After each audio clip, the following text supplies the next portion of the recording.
Swastiastu.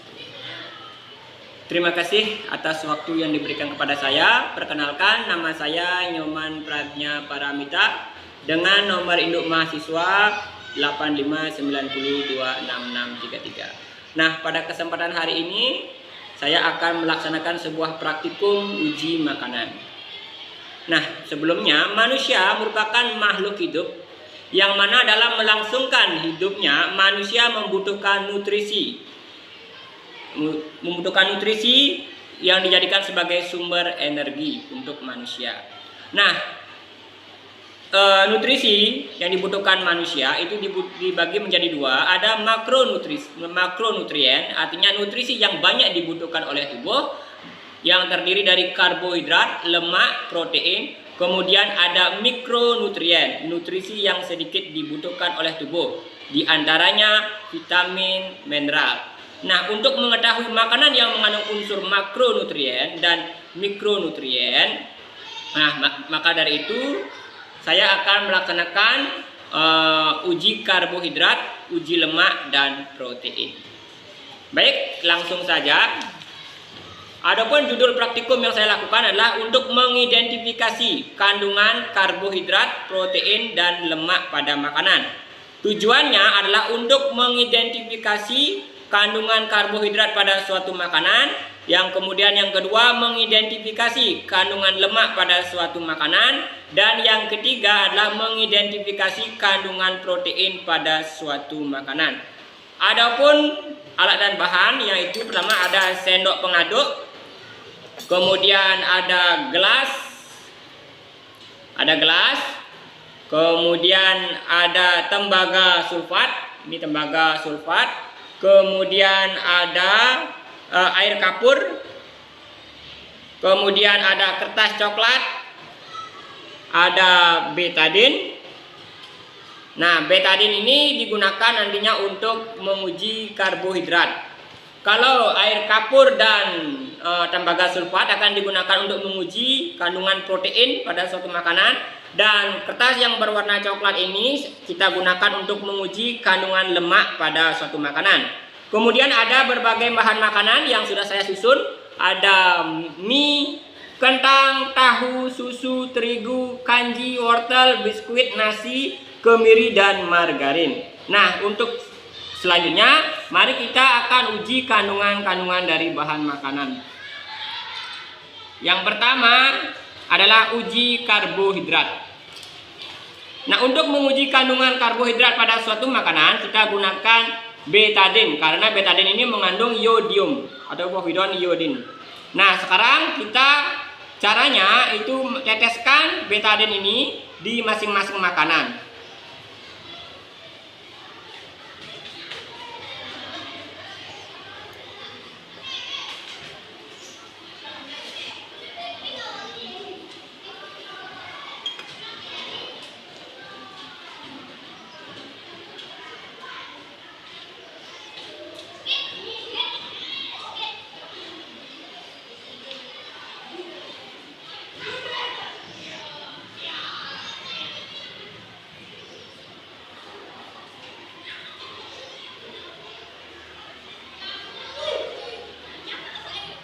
Nah, setelah itu kita aduk sedikit.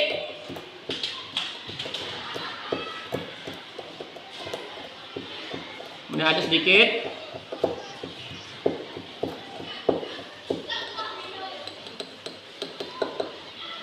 Nah, kemudian kita mengaduk bahan yang lain. Ingat, kita selalu cuci alat pengaduknya.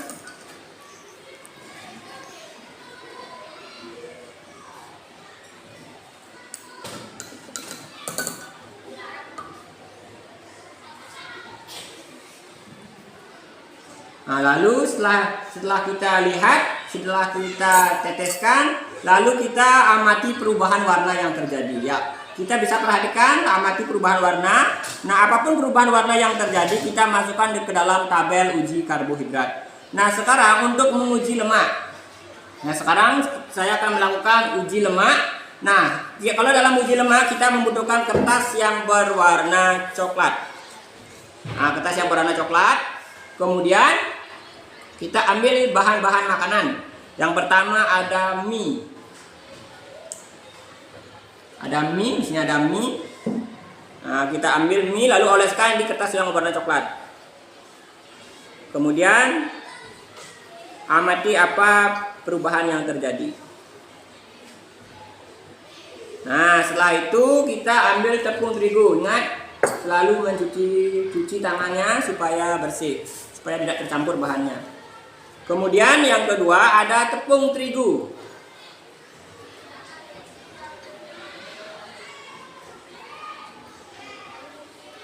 Ada tepung terigu.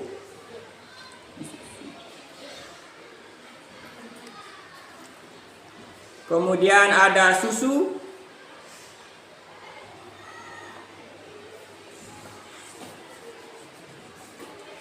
Kemudian ada tepung kanji.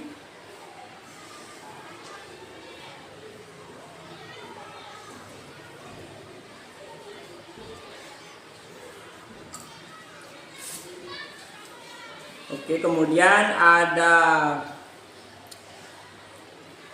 biskuit.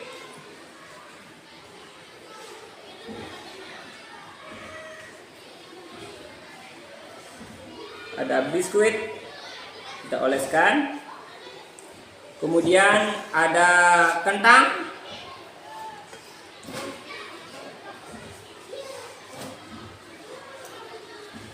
Ada kentang, kita oleskan.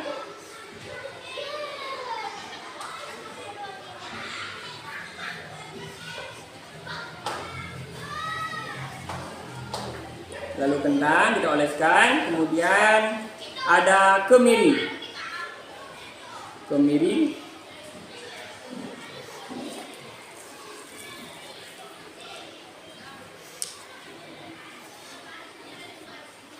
Ada kemiri. Kemudian kita tepung, ada wortel.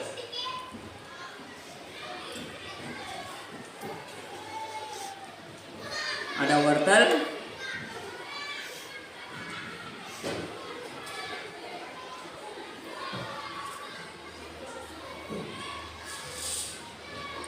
Kemudian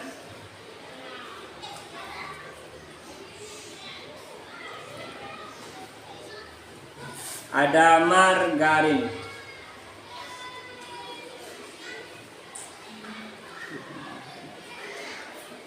Ada margarin, kita oleskan.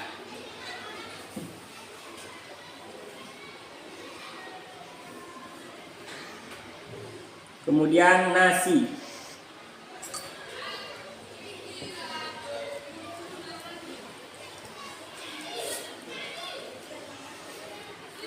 Ada nasi. Kita oleskan. Kemudian ada tahu ya. Kemudian ada tahu. Juga kita oleskan.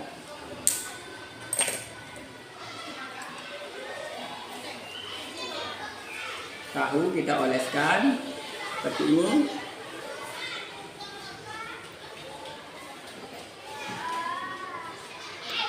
Nah, setelah semua bahan itu kita oleskan, nah kita tunggu selama 7 menit atau sampai 10 menit. Nanti kita lihat perubahan apakah ada yang meninggalkan bekas minyak atau tidak. Nanti kita catat di dalam tabel uji lemak. Nah, sekarang kita akan menguji kandungan protein pada suatu makanan. Baik, ini kita bisa simpan terlebih dahulu.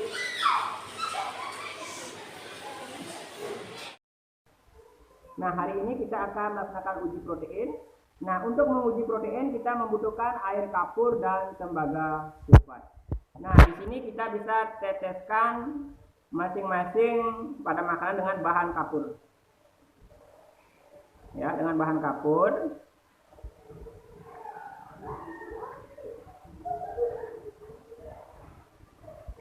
Di setiap bahan makanan.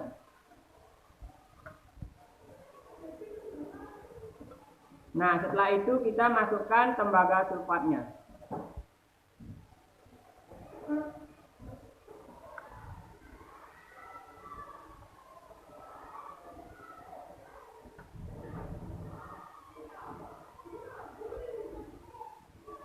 di masing-masing setiap bahan makanan.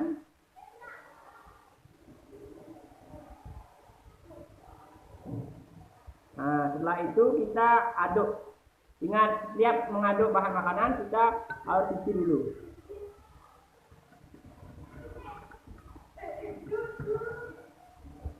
Oke, kita cuci, kemudian kita aduk.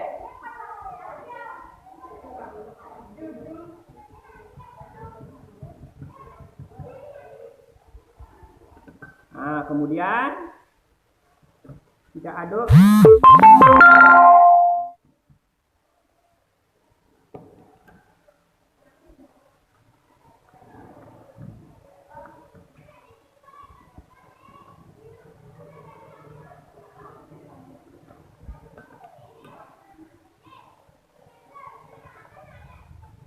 Nah, setelah kita aduk, lalu kita tunggu 3 menit, lalu setelah itu amati perubahan warna yang terjadi. Baik, demikian praktikum yang saya lakukan pada hari ini. Akhir kata saya ucapkan Paramo Santi. Om Santi, Santi, Santi, Om.